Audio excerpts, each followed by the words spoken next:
Storytime, Part 1. This is the most embarrassing thing I've ever done. I used to sit next to my dad and listen to his stories. I looked at him and said, "Dad, why do you always act like everything is a fight?" He didn't answer right away. He just stared at the ground for a second. Then he sighed. And that's when he started telling me his life from the beginning.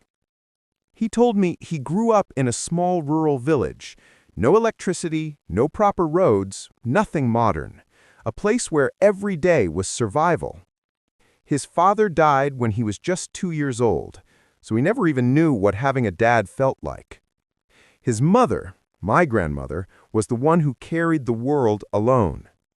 She worked like 3 people at once just to feed him and his brothers. She didn't rest, she didn't complain, she just carried on. And then he told me something I didn't expect at all. He said, "I came to the city hoping life would be easier. But life didn't care. It just hit harder." That's when he told me about the man he had to become, how he worked full-time as a civil servant, yet still used every break to do carpentry. And, on most days, he ended up slaughtering animals just to earn enough to keep the family afloat. 3 jobs, 1 man, no excuses.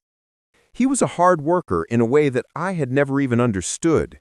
And in the community, everyone knew him as the disciplined one, the man who showed up, the man who didn't quit, the man who pushed, even when life pushed harder. Then he said something I'll never forget. He said, "I failed grade 8 3 times, but I never gave up. Not because I needed that certificate, but because I wanted my children to see that you never stopped fighting for education." Sometimes he drank. Sometimes he lost control.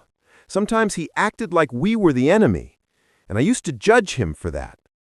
I didn't understand anything. But then he told me the part that broke me. He said, "When your grandmother died, you were 11. I lost the only person who ever protected me." And then his voice cracked. I had never seen my father cry, not once. Through tears, he told me, "Son, I didn't do anything special for my mother. She paid everything to raise me.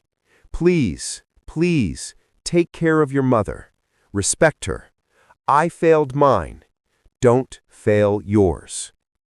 When he said that, everything changed in my head. All the things I thought he did wrong suddenly made sense. And right there, at 14 years old, I made a promise to myself. I would never touch alcohol. I would never fall into addictions.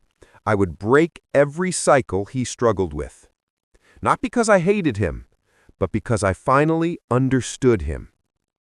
But just when I thought I finally understood my father, something happened in our house that shattered everything I believed.